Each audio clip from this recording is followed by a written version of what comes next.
You don't have what it takes to run a business, little brother. My name is Brandon Kessler. For 15 years, I'd been the operational backbone of Skyreach Hotels, our family's boutique chain. At 42, I wasn't chasing titles or corner offices. I just made sure our 8 properties across the Northeast ran smoothly, that our staff felt valued, and that our guests kept coming back. Across the desk, my sister Danielle stood with her arms crossed. She'd been president of Skyreach for exactly 11 days, ever since our father decided to step into the chairman role.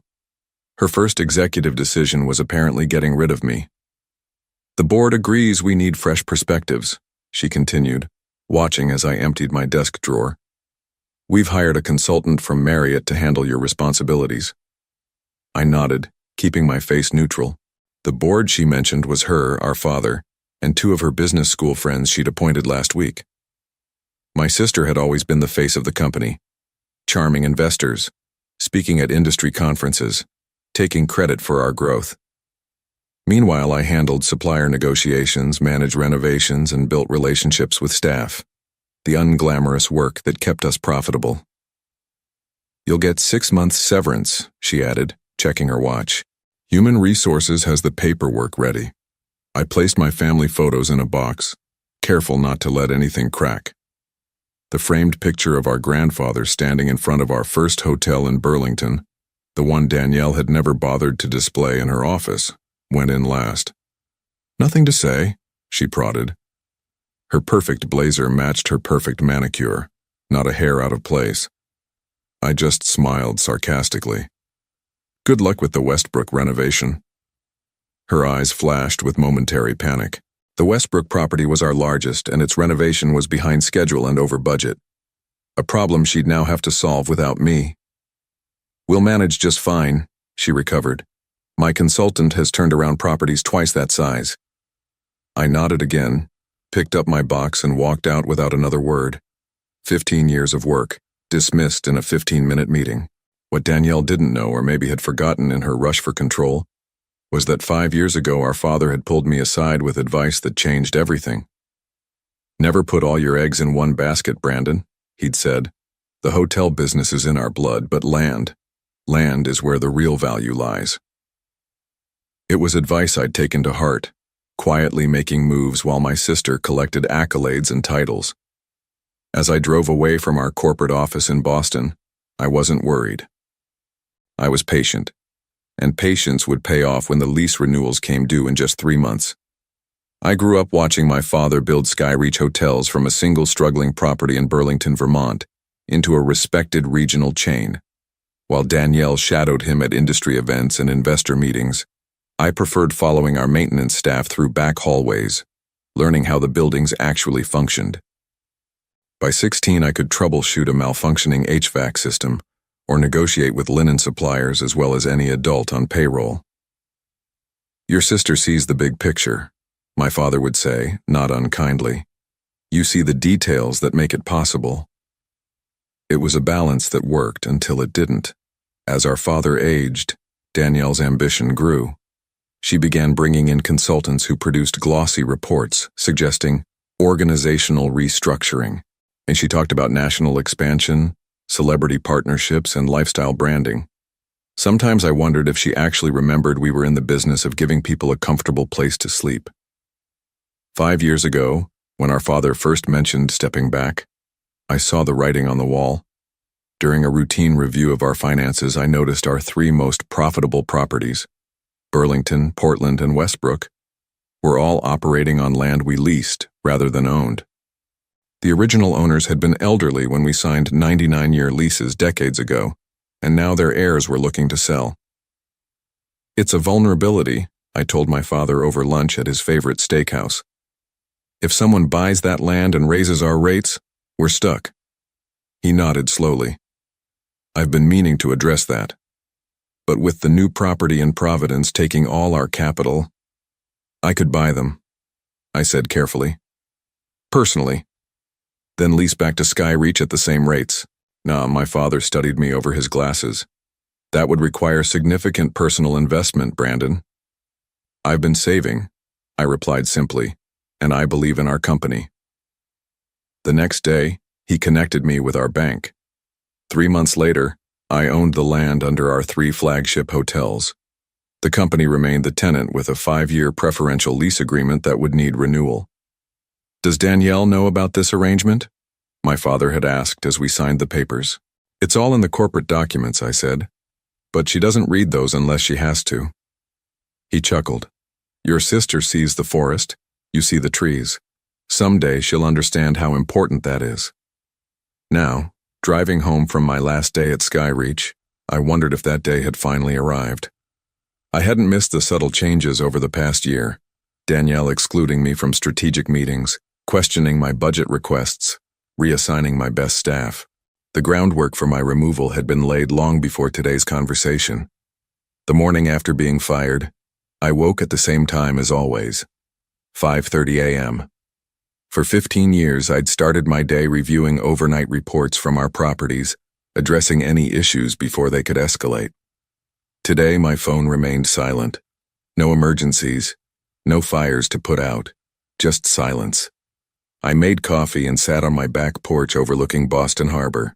The container ships moved silently across the water, constant and deliberate. I'd always admired their efficiency. No wasted movement, no need for recognition, just the steady business of carrying value from one place to another. My phone buzzed. A text from Miguel, our head of maintenance at the Westbrook property. Heard what happened. Their loss, man. New consultant already making changes, cutting corners on the renovation. Not good. I typed back a simple thanks but didn't offer advice. Not my problem anymore. Another message came through, this one from our father. Breakfast at Rosie's? 8 a.m. Rosie's was a diner 2 blocks from our first corporate office. We hadn't eaten there together in years. When I arrived, he was already in a corner booth, looking older than I remembered. He nodded as I sat down. She told me after the fact, he said without preamble. I would have handled it differently. But you didn't stop it, I observed. Not a question. He sighed, stirring his coffee. Danielle thinks Skyreach needs to evolve, become more corporate, less family-style management. And you agree? I think... He paused, choosing his words carefully. That your sister has a vision for growth that the board finds compelling. The waitress brought our usual orders without asking, black coffee and blueberry pancakes for him, eggs and toast for me. Some things hadn't changed. The land, he said after she left. Danielle doesn't fully understand the lease arrangements. I cut my eggs precisely. The corporate documents explain everything. You know she doesn't read the fine print. He gave me a pointed look. The renewal comes up soon. 3 months, I confirmed. I've already spoken with my lawyer about terms. My father set down his fork. What are you planning, Brandon? The question hung between us. In that moment, I realized I'd been expecting this conversation for years, preparing for it even. The quiet, reliable son finally having leverage over the favored daughter. I'd imagined satisfaction, vindication. Instead, I just felt tired. Market rate leases, I said finally. Nothing more, nothing less. He nodded slowly. That will significantly impact our operating costs. Yes. I met his gaze. It will. We finished our breakfast in silence. As we stepped outside, he placed a hand on my shoulder. Your sister sees business as a game to win, he said. You've always seen it as a foundation to build on. Don't forget that difference. I watched him walk away, his shoulders slightly stooped with age. For the first time, I saw clearly what had been in front of me all along. This wasn't just about Danielle underestimating me. It was about our father enabling a rift that had been growing for decades. I returned home and opened my home office. On the wall hung the original plans for our Burlington hotel, framed when I purchased the land beneath it. Time to focus on foundations. 2 weeks after my dismissal, Danielle finally called. I let it go to voicemail, then listened to her carefully measured message. Brandon, we need to discuss the transition. Some files are missing. Call me back. No apology. No acknowledgement that she'd fired her brother after 15 years of service. Just business as usual. I deleted the message and spent the afternoon meeting with an old college friend who'd become a commercial real estate developer. The next day, she appeared at my condo. When I opened the door, she brushed past me into the living room. "You're ignoring me," she said. "I'm respecting your decision to remove me from company business." I remained standing while she sat uninvited on my couch. "What files are you missing?" "Vendor contracts, maintenance schedules, the complete renovation plans for Westbrook." She frowned. "And financial documents. There's a gap in our property lease information." "Everything is in the shared drive," I replied. "Organized by property and department, just like always." "Well, your organization system isn't exactly intuitive." She crossed her legs, her designer heel bouncing with irritation. "And your replacement needs context." I poured myself a coffee without offering her one. "My replacement is a hospitality consultant who's turned around properties twice our size. I'm sure he can figure out a filing system." Her eyes narrowed at hearing her own words thrown back at her. "This isn't helpful, Brandon. The company needs—" "I don't work for the company anymore," I interrupted. "Remember?" Danielle stood, smoothing her skirt. "Fine. I'll have legal request the documents formally." "Do what you need to do," I said, walking toward the door. Our conversation was over. A week later, a certified letter arrived from Skyreach's lawyer requesting all documents pertaining to company operations. I forwarded it to my own attorney, who responded with a detailed list of everything already available on company servers, and a polite reminder that personal notes and materials were my property. Meanwhile, I started receiving calls from Skyreach employees. The new consultant was implementing efficiency measures, cutting staff hours, deferring maintenance, replacing longtime suppliers with cheaper alternatives. Morale was plummeting. Guests were noticing. Rather than satisfaction, I felt a strange hollowness. These were people I'd worked with for years, some I'd personally hired. Their livelihoods were being threatened by my sister's vision and my absence. Then came the email from our property insurance provider, requesting clarification on recent ownership changes affecting 3 key properties. Apparently, Danielle had attempted to update the insurance policies and encountered the truth. The company didn't own the land under our most profitable hotels. I did. I forwarded the email to my lawyer without responding. The next morning, my father called. "Did you know?" His voice was tight. "That Danielle doesn't read legal documents?" "Yes," a heavy sigh. "She's called an emergency board meeting. Says you've hidden critical information from the company." "Nothing was hidden," I replied evenly. "Every lease agreement is properly documented. The company has been paying me rent for 5 years." "Paying you?" He sounded genuinely confused. "The accounting shows payments to BK Holdings." She thought that was a property management company.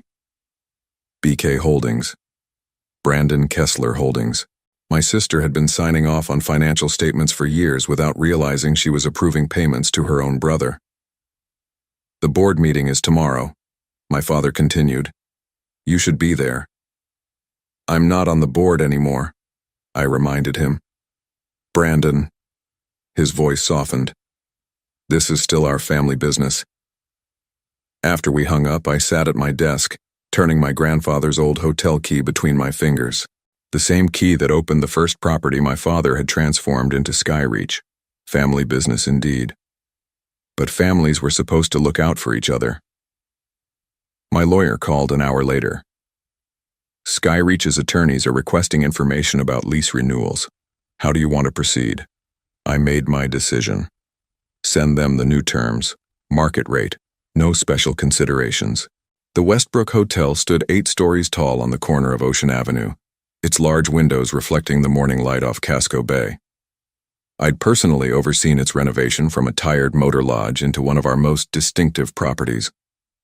Now I sat in my car across the street, watching guests stream through its doors, unaware of the corporate drama unfolding behind the scenes.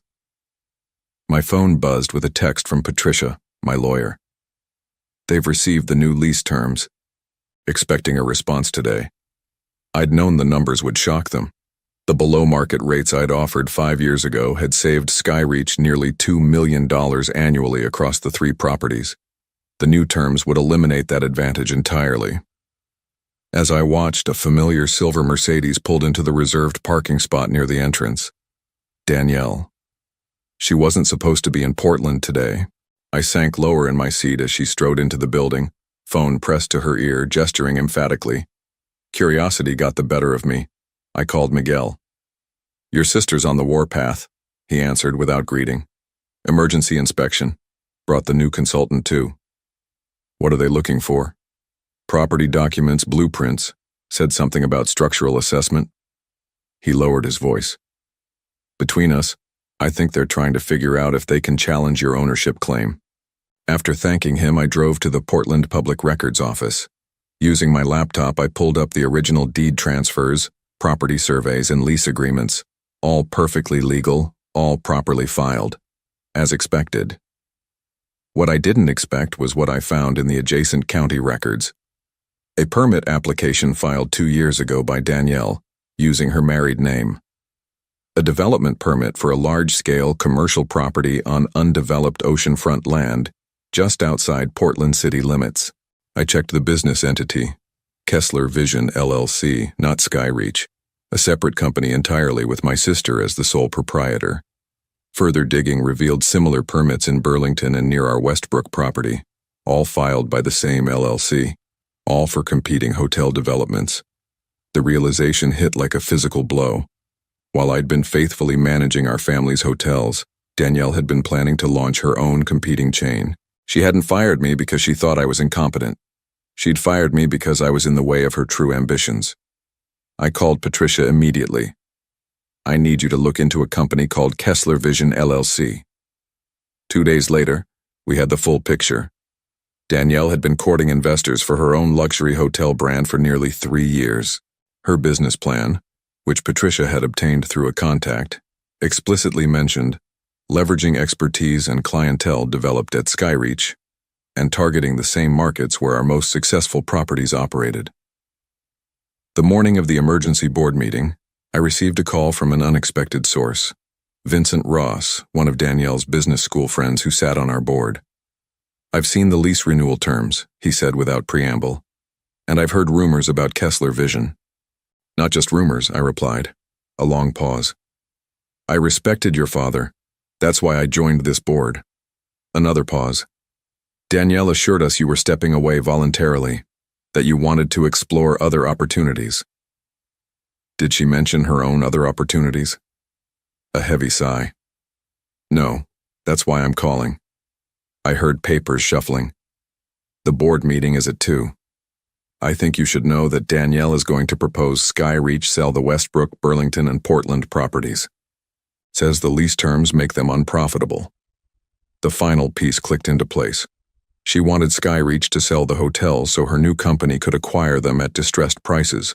The buildings, not the land, creating a complicated situation where her new venture would become my tenant. "Thank you for telling me," I said. "I didn't tell you anything," Vincent replied, and hung up. I sat very still, letting cold rage wash through me.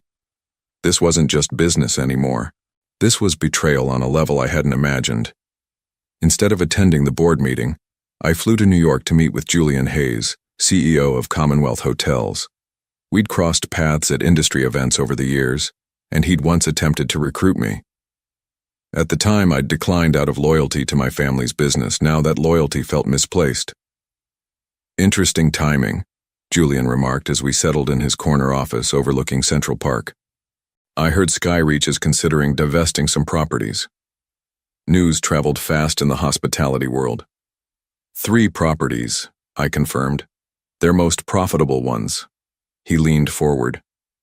"And you happen to own the land beneath them?" I nodded, a situation my sister failed to appreciate until recently. Julian's smile was all business. "So, what exactly are you proposing, Brandon?" "A partnership. Commonwealth acquires the buildings when Skyreach sells. I maintain ownership of the land but offer preferential lease terms to you." I slid a folder across his desk. "Detailed financials, current operations, and my proposal. While Julian reviewed the documents, I gazed out at the park. 15 years at Skyreach, and I'd never had an office with a view like this. Danielle had insisted the best spaces were needed for client meetings and her own office. Always the face of the company, always front and center. These properties fit our expansion strategy, Julian said finally. But I'm curious. Why not simply raise the rent and force your sister to keep operating them? You'd make more money. Because she's already planning to launch a competing hotel chain, I explained. One that would directly target Skyreach's market. His eyebrows rose. While still running Skyreach, that's ambitious. That's one word for it. I kept my voice neutral. I believe her plan was to devalue these properties, have Skyreach sell them, then acquire them through her new venture at reduced prices. With you as her landlord, Julian chuckled. Awkward. I prefer to choose my business partners more carefully. I met his gaze directly. Commonwealth has a reputation for retaining staff during acquisitions. That matters to me. Julian studied me for a long moment. Family businesses are complicated, he said finally.